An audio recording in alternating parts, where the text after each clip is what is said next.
Life is very, very spiritual. There is also another life in the spiritual realm. And if people don't commit themselves in the things that pertains God, like the devil wants everybody to die not knowing God. My prayer is that God may help us. Let us not give up in supporting the poor. Let us not give up in supporting the weak. Because God himself, he came because we were weak. He came down from heaven to die for us. Without him, we could not make it to heaven. Beatrice Wambui saw her dad host an angel in their home at Ghana. He didn't come with wings as people would expect, but it significantly changed the direction of her life. This is a warning for all Christians to be watchful. God or his angels might not come as expected. You may have missed a chance, but after this you won't miss another supernatural encounter. But let me take you back to Uganda. When I was in class 3, that is, I was about 8 years old, or 8 to 9 years old. I remember there is a man that was very poor, and I believe this is where my ministry began. A man who came, and he had no shoes, he had torn clothes, and he wanted to, he was so tired, and he wanted to sleep on our veranda, just outside our door. And because we were there was a road. A road beside our home that even the safari rally, I don't know whether you understand when I say safari rally. Safari rally would, they would take that route to just around our home. And now this man came outside our home and wanted to just rest there. So there was in the neighborhood, there was my aunt who just told him, no, you can't stay here, get out of this place. Because the person was so dirty, he looked, he was the foot was swollen, his clothes were torn, and somehow you'd think that this person maybe is mad or something. So he was kicked out of the place, and so he left the place and went to another woman's. I don't know what made me follow that man. He went to a neighbor opposite our home, and the family kicked him out too. He went to another family, they told him to get out. He went to another home, he was told to get out. And I don't know why he came back to our home again. So this time, my elder brother phoned him there, and he asked my aunt, why are you telling him to go? Why don't you give him something to eat? He seems as if he's hungry. Right. And also my brother he was a teenager. He bought some buns and a soda, something to drink from the shop of my aunt, and gave it to the poor man. Being a child, I would desire that this man would give me a piece of the bun, what he was eating. And I would wait, but he never gave me, and he finished everything. But I was watching on him. My dad came later, and he asked my sister, was asked, what have you done? What have you done for this man? He said that our brother Pius have given him already something to eat and bought him some buns and some drink from some soda or something, Coca-Cola or something. Yeah. So he was given that, and that is my size. Okay, said, but we can't allow him to sleep here.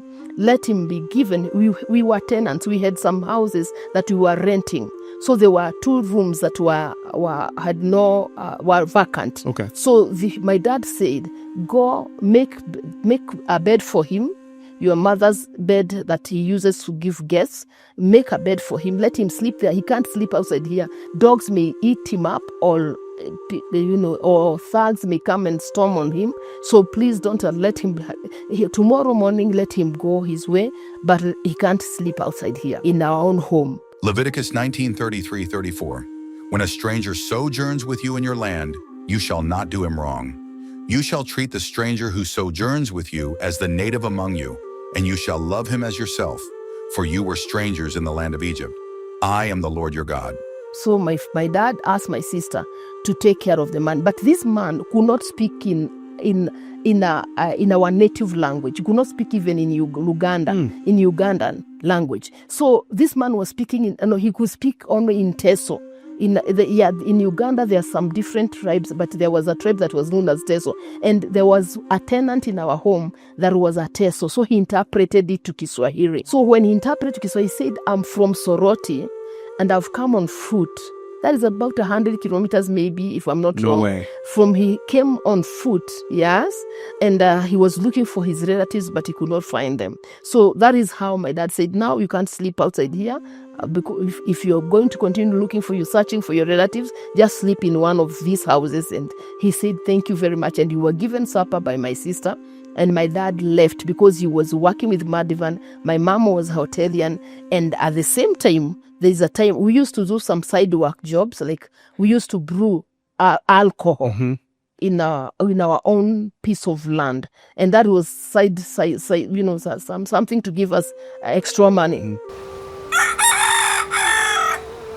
In the morning the next day, something strange happened. This kept the family asking unanswered questions. This is where the spiritual realm meets the natural world. Now, my dad, this man, in the morning, my sister Margaret walked up early in the morning and to go and prepare us, to start preparing us. So she went. The latrines, the toilets, or the washrooms were never, during that time, those are so many years ago, the washrooms were never inside the house. So washrooms were done outside the compound, the home, the house. So my sister went to rinse herself outside, and he found the man had already walked up earlier, and he was outside. And to our surprise, the man spoke to him in our native language. The man who could not speak in any other language, he spoke in our native language. I'm a Kikuyu by tribe. So he spoke in Kikuyu, and he told my sister, go and tell your dad and that he should not stop helping the poor, for he didn't know who he has helped. I'm going, and I will come back to your home again and tell your father to continue with that good work of helping the needy and the poor. So the man was lifted up, and he went up to my sister. My sister was watching, and he went, and the crowds took him. Yes, he was lifted up, and he went through the skies. My sister could not see him anymore.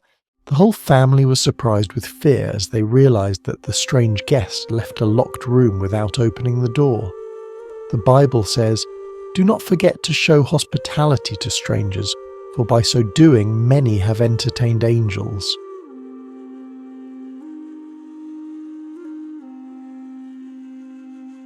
But when they went to check whether the house where he was living was still locked, the house was intact. It was locked.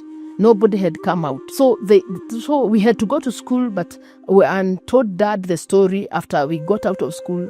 My dad was told the story, and my dad came in the afternoon at around 3 p.m. because that time he was free from work. So he came home, and now imagine that the whole village had known about the story, and almost the whole village was at our home. They wanted to know, who is this person? What has happened in Isaac's? My dad was Isaac, in Isaac's home.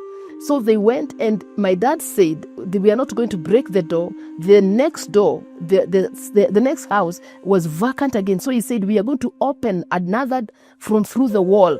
They're going to break the wall and get into that house and see how it is. They found that the way because I was holding the lamp when my sister was making bed for that man. The way my sister made the bed was the way it was. Nobody slept on the bed. The house was rocked from inside. So we don't know how he got out, because everywhere was rocked. And now this is because of that. Something got into my spirit, that helping a needy person is worth it. So I said, if we helped this, who is this person? But he told my sister, go and tell your father, I've gone, but I'll come back to your family again. Let me go back there. When I gave my life to Jesus Christ, and my mom was so mad with me, and my dad they were very mad with me. I remember I fasted, and one time God told me, go and ask them. I told them I will come back to their own home. And I came back, but not the way they expected. They expected me to come in rags. I did not come in rags. I came through the Holy Spirit. I'm inside their child, their daughter, and I've called their daughter, and they don't seem to see me. So tell them they will never see me come back to their home in rags again. They hosted me in their home, and tell them that I came to their home long time ago, but they have rejected me. So I told my mom like that, but somehow they believed it, and they were like, we are not so sure. He can also speak to us. But thank God, God is so faithful. My dad also gave his life to Jesus Christ later, but through a revelation. My dad was so tough. So God spoke to him before he died, 3 months before he went to be with the Lord. Abraham, Lot, Jacob, Hagar, Gideon, and even Samson's parents all encountered angels. In most cases, they came as humans, interacted, and in some cases even ate food. This is still happening in our world today. Whatever you do to the list that you do unto me. Have you had an encounter that made you wonder? Do you believe or doubt angelic encounters? Regardless of where you stand, treat people kindly, for we are all children of God. Subscribe, like, and let me know your thoughts or experience.